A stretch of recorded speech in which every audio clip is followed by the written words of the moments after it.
Hujan. 1. Ruangan 4 kali 4 meter persegi itu selintas terlihat didesain terlalu sederhana untuk sebuah ruangan paling mutakhir di kota ini. Padahal, ruangan itu berteknologi tinggi dan berperalatan medis paling maju. Teknologi terapinya tidak pernah dibayangkan manusia sebelumnya. Dinding dan langit-langitnya berwarna putih. Tingginya sekitar 4 meter. Hanya ada 2 perabot di tengah ruangan. Satu kursi lipat diduduki seorang perempuan berusia 50 tahun. Dia mengenakan pakaian berwarna krem dan memegang tablet layar sentuh. Dia seorang paramedis senior. Satu lagi sofa pendek berwarna hijau. Seorang gadis muda dengan kemeja biru dan celana gelap duduk bersandar di sofa itu. Sisanya hamparan lantai pualam tanpa cacat, seperti kubus kosong. Lampu yang ditanam di langit-langit mengeluarkan cahaya lembut. Waktu menunjukkan pukul 8 malam. Tidak ada jendela di ruangan itu. Namaku Elijah. Paramedis senior itu tersenyum, memulai percakapan. Namamu Lail bukan? Gadis di atas sofa hijau mengangguk perlahan. Kamu merayakan ulang tahun yang ke-21 minggu depan. Kamu yatim piatu, tinggal di apartemen bersama seorang teman, dan menyelesaikan pendidikan level 4. Kamu juga memegang lisensi kelas A sistem kesehatan. Elijah berkata sambil jemari tangannya mengetuk lincah layar tablet di hadapannya. Tulisan-tulisan serta gambar di layar yang hanya setipis kertas HVS itu bergerak. Ah, kamu juga seorang perawat yang bertugas di rumah sakit kota. Elijah diam sejenak, berhenti menggerakkan tulisan di layar, membaca lamat-lamat. Ini mengagumkan, kamu punya banyak sekali catatan pelayanan sosial sejak usia 16 tahun, termasuk sebulan ditugaskan di sektor 1. Astaga, itu tempat paling menyedihkan. Bagaimana kondisi sektor itu? Gadis yang duduk di sofa hijau tidak menjawab. Elijah tersenyum simpul. Dia hanya berusaha membuat suasana lebih rileks lewat bercakap-cakap santai sebelum memulai terapi. Tapi sepertinya sama dengan ratusan pasien yang pernah dia tangani, gadis di hadapannya memilih diam. Itu bisa dipahami. Ini bukan situasi yang menyenangkan. Siapa pula yang akan tertarik bicara basa-basi setelah mengambil keputusan final masuk ke ruangan itu? Baiklah Lail, kita langsung saja. Elijah menatap gadis di hadapannya. Jemari tangannya kembali mengetuk tablet. Persis saat ketukan itu mengenai layar, lewat perintah nirkabel, lantai pualam 2 meter dari kursi mulai merekah. Sebuah belalai robot keluar, membawa peranti berbentuk bando. Ujung belalai robot bergerak ke arah Elijah, lalu berhenti. Elijah mengambil bando itu. Kamu harus mengenakan pemindai ini. Elijah memberikan bando yang terbuat dari logam berwarna perak kepada gadis di atas sofa. Gadis itu menurut, mengenakannya, sementara belalai robot kembali ke posisinya. Lantai pualam kembali menutup, seolah tidak pernah ada lubang merekah di atasnya 1 detik lalu. Elijah tersenyum setelah melihat bando itu terpasang dengan baik di kepala. Ini fase terakhir, sekaligus paling genting, sebelum kamu masuk ke ruang operasi. Di fase ini kami membutuhkan peta saraf otakmu, melalui cerita yang kamu sampaikan. Elijah diam sebentar, memastikan gadis di hadapannya mencerna kalimatnya dengan baik. Aku tahu ini tidak mudah, tapi kami membutuhkan presisi informasi. Karena kamu seorang perawat, juga memiliki pendidikan tinggi, kamu pasti amat paham. Operasi yang akan dilakukan membutuhkan peta seluruh saraf otak yang sangat akurat. Pemindai yang kamu kenakan akan membantu menentukan bagian mana saja yang menyimpan memori di kepala, lantas merekonstruksi peta digital 4 dimensi. Tidak ada toleransi atas kesalahan dalam operasi. Kita tidak ingin ada memori indah yang ikut terhapus, bukan? Elijah mencoba bergurau. Sejak gadis di hadapannya masuk ke dalam ruangan 15 menit lalu, sama seperti pasien lain, seluruh kesedihan itu terlihat pekat di wajahnya. Sekali kamu masuk ke ruangan ini, proses ini tidak bisa dihentikan. Seluruh cerita harus disampaikan hingga selesai, atau peta digital itu dibuat dari awal lagi. Kamu harus bercerita dengan detail, Lail. Pemindai akan mencatat reaksi saraf otak saat kamu mulai bercerita. Tidak mengapa jika kamu harus berhenti, menangis, atau berteriak marah. Kami membutuhkan semuanya. Tidak mudah menceritakannya kembali, tapi kamu harus melakukannya. Agar tetap fokus, aku akan membantu dengan pertanyaan-pertanyaan. Aku fasilitator penghubung antara pasien dan bando perak. Kamu sudah siap? Gadis di atas sofa hijau mengangguk samar. Elijah menghela napas perlahan, memperbaiki posisi duduk. Baiklah, pertanyaan pertama, apa yang ingin kamu hapus dari memori ingatanmu, Lail? Ruangan itu lengang. Lail, kamu mendengarku? Elijah bertanya lembut. Gadis di hadapannya masih menunduk. Gadis itu mengangkat wajahnya, menyeka ujung matanya yang berair. Dia sejak tadi menahan sesak. Tidak apa kalau kamu ingin menangis. Elijah menatap bersimpati sambil mengetukkan jarinya di tablet layar sentuh. Ini akan menjadi tangisan terakhirmu. Aku janji.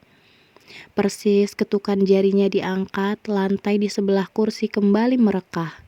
Kali ini dari tempat yang berbeda dengan belalai robot sebelumnya. 2 jengkal dari sofa hijau, tiang berbentuk bulat seperti pipa stainless muncul. Di ketinggian 50 cm pipa itu berhenti naik. Atasnya yang sekarang bergerak memipih ke samping berubah bentuk menjadi meja bundar kecil dengan 1 tiang. Mengesankan. Sekarang ada meja di ruangan itu. Meja model itu sedang tren di kota. Kapanpun dibutuhkan bisa muncul, untuk kemudian dilipat lagi dan masuk ke dalam lantai jika telah selesai. Secara bersamaan, sebuah belalai robot juga keluar dari lubang lainnya, menggenggam kotak tisu. Perlahan kotak tisu itu diletakkan di atas meja stainless. Kamu mau tisu? Elijah menunjuk kotak, mengetuk layar tabletnya. Belalai robot bergerak mundur, masuk kembali ke dalam lantai pualam. Gadis di atas sofa hijau mengangguk, perlahan-lahan meraih sehelai tisu, menyeka hidungnya yang berair. 1 menit, lengang. Apa yang hendak kamu lupakan, Lail? Elijah kembali bertanya. Pertanyaan pertama. Lail, gadis di atas sofa hijau kali ini bisa menjawabnya meski dengan suara serak. Aku ingin melupakan hujan.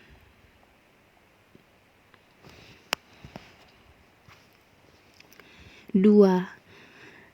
Congratulations! Selamat penduduk bumi, kita baru saja mendapatkan bayi yang ke-10 miliar.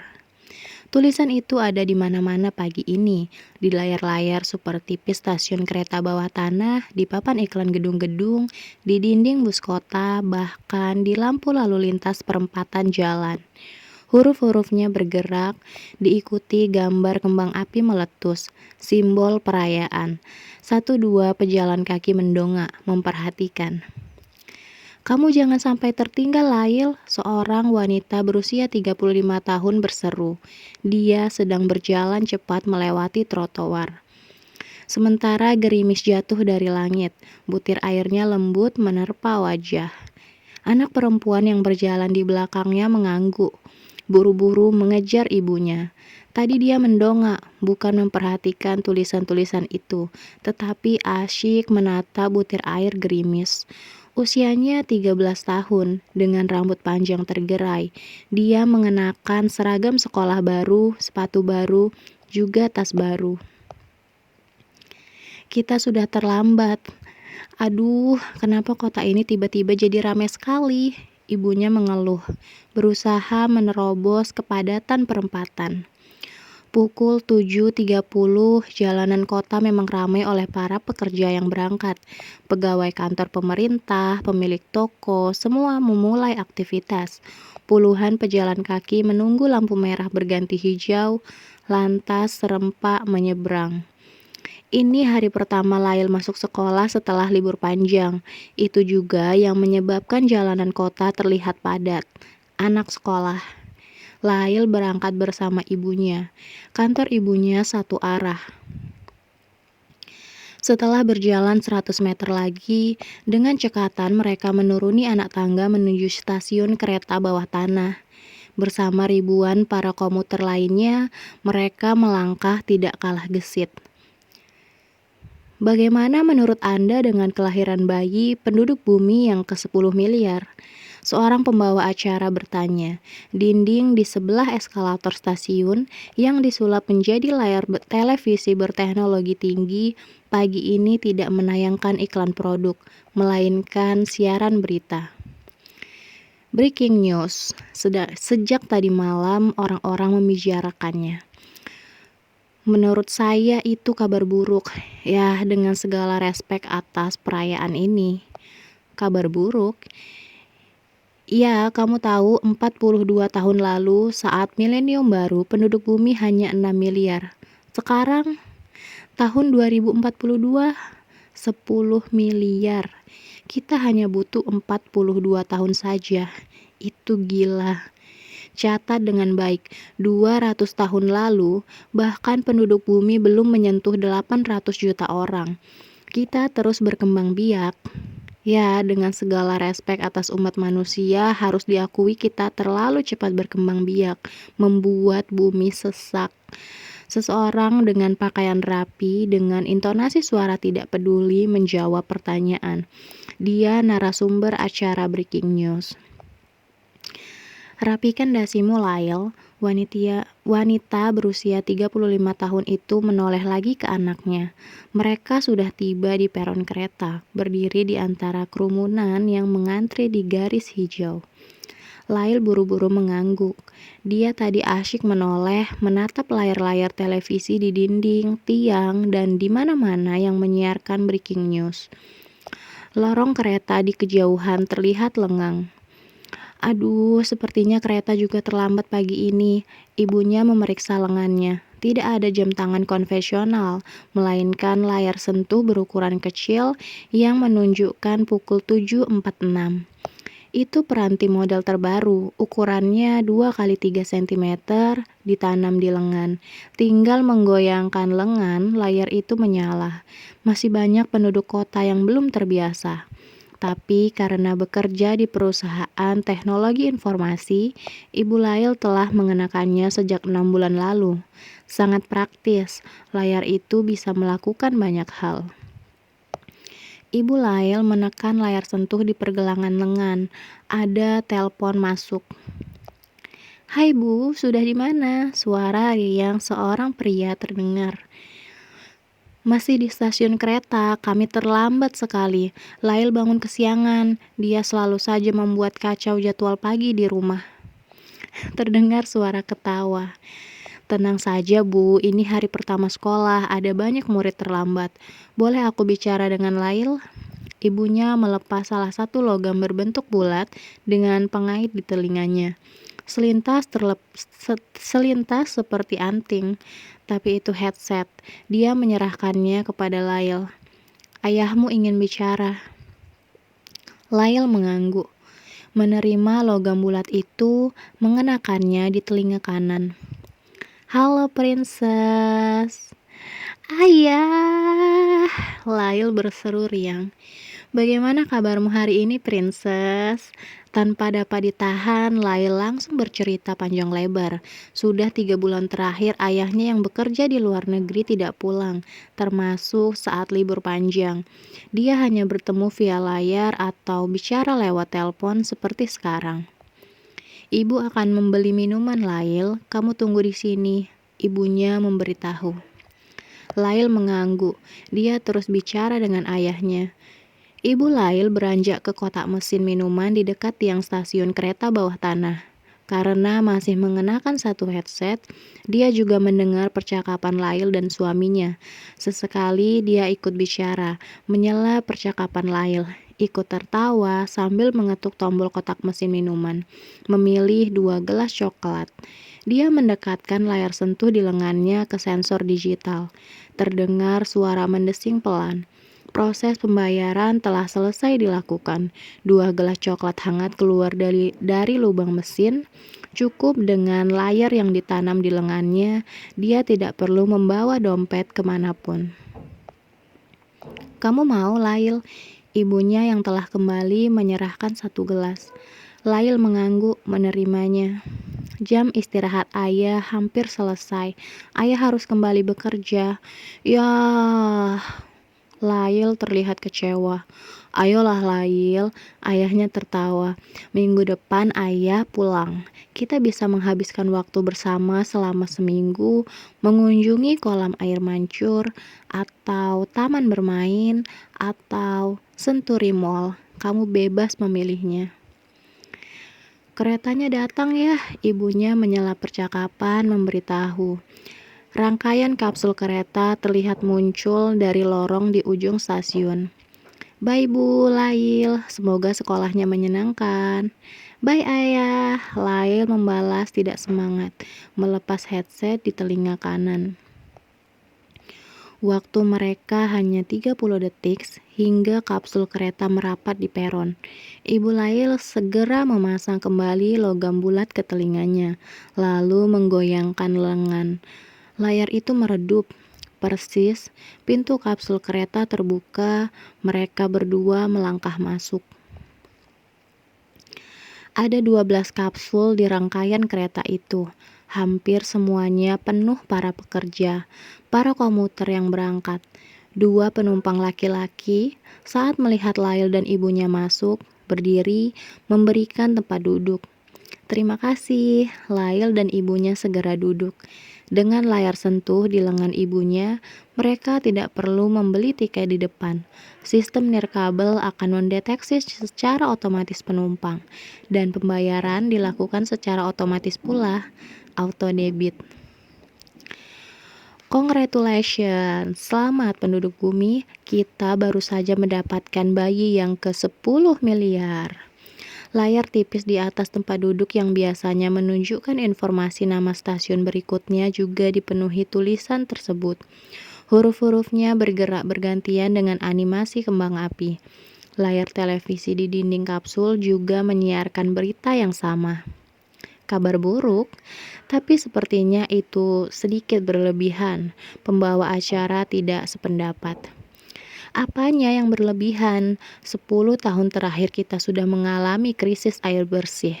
Catat, 60% penduduk bumi kesulitan mendapatkan air bersih. Itu berarti 6 miliar orang dan terus bertambah. Di negara tertentu, air bersih memicu perang saudara. Catat, kita juga terus mengalami krisis energi sejak sumber energi fosil habis. Tambahkan krisis pangan, jutaan hektar gandum, padi, jagung harus ditanam untuk memenuhi kebutuhan 10 miliar mulut manusia. Ini kabar buruk, bumi memiliki daya tampung. Jika manusia terus berkembang biak, kita akan punya masalah serius. Lail memperhatikan televisi di dinding seberangnya. Mendongak sambil mulai menghabiskan coklat panasnya. 6 jam lalu, di belahan dunia yang jauh, telah lahir bayi yang menjadi penduduk bumi ke-10 miliar. berita besar bagi dunia, meski sebenarnya banyak yang tidak peduli, menganggapnya biasa saja. Sebagian besar penumpang di dalam kapsul memilih sibuk dengan gadget masing-masing. Tapi 20 tahun terakhir, bukankah pemerintahan seluruh dunia telah melakukan berbagai cara untuk menahan laju pertumbuhan penduduk? Iya, mereka telah melakukannya. Narasumber dengan pakaian rapi memotong lagi kalimat pembawa acara. Berbagai konferensi tingkat tinggi telah dilakukan, tapi itu tidak efektif. Tiongkok, India, Indonesia, Brasil, Pakistan, dan Bangladesh 40 tahun terakhir tumbuh sangat cepat. Manusia tidak seperti populasi hewan yang bisa dikontrol. Ya, dengan segala respek. Tiongkok misalnya, rezim sekuat itu bahkan terpaksa mengubah kebijakan satu bayi untuk setiap keluarga.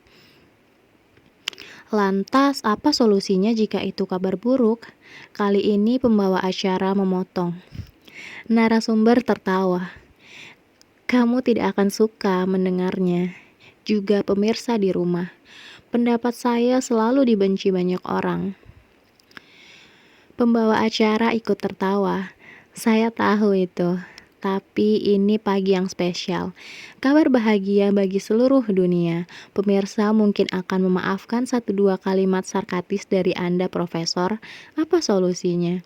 Narasumber memperbaiki posisi duduknya. My friend, dengan segala respek, umat manusia sejatinya sama seperti virus. Mereka berkembang biak cepat, menyedot sumber daya hingga habis, kemudian tidak ada lagi yang tersisa. Mereka rakus sekali. Maka seperti virus, hanya obat paling keras yang bisa menghentikannya. Saya tidak bicara soal perang atau epidemi penyakit. Itu tidak pernah berhasil menghentikan umat manusia. Puluhan perang berlalu, belasan wabah penyakit mematikan muncul. Umat manusia justru tumbuh berlipat ganda. Saya bicara tentang obat paling keras. Percakapan kita mulai terasa horor, Prof. Pembawa acara memotong. Iya, kamu yang meminta saya menjawab pertanyaan itu. Layar televisi di kapsul kereta terus menyiarkan percakapan. Lyle masih menatapnya. Tatapan kosong. Isi gelasnya tinggal separuh. Pertama, Lyle tidak mengerti isi percakapan. Usianya baru 13 tahun. Kedua, kepalanya dipenuhi kecemasan hari pertama sekolah. Apakah dia akan bertemu teman-teman dari kelas sebelumnya? Atau berganti lagi? Apakah guru-guru barunya baik? Gerimis. Lyle lebih tertarik memikirkan gerimis di jalanan tadi.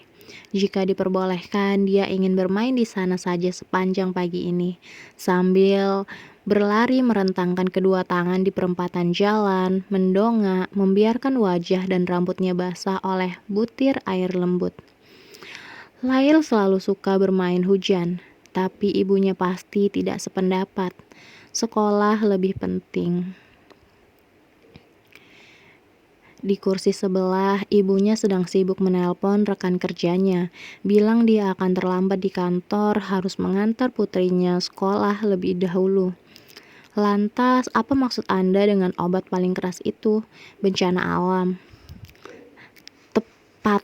Dalam skala yang sangat mematikan, narasumber menjawab dengan wajah serius. Tapi omong-omong, bukankah virus tidak ada obatnya? Pembawa acara mencoba bergurau, seolah teringat sesuatu. Tertawa. Ya, narasumber ikut tertawa. Kapsul kereta terus melesat di dalam lorong gelap, menuju stasiun berikutnya. Penumpang juga terus asyik dengan kesibukan masing-masing. Tidak ada yang menganggap serius percakapan di layar televisi. Lyle merapikan posisi tas punggungnya. Pagi itu, pada hari penting dunia, hari lahirnya bayi penduduk bumi ke-10 miliar, saat siaran berita di televisi sedang membahasnya, entah itu sebuah kebetulan atau memang begitulah takdir bekerja, obat paling keras bagi umat manusia itu telah datang. Manusia mungkin saja merasa berkuasa di atas muka bumi, merasa sebagai spesies paling unggul, tapi mereka sebenarnya dalam posisi sangat lemah saat berhadapan dengan kekuatan alam. Pagi itu, saat kapsul kereta yang ditumpangi Lail melaju cepat, salah satu gunung meletus. Itu bukan gunung biasa, itu gunung purba. Seperti terukir dalam catatan sejarah, betapa dahsyatnya letusan Gunung Krakatau atau Tambora. Tapi kali ini ledakan gunung purba itu lebih dahsyat daripada kedua gunung itu, 100 kali lebih dahsyat. Semaju apapun teknologi di muka bumi, tidak ada yang bisa mencegah kejadian itu. Bencana alam yang sangat mematikan.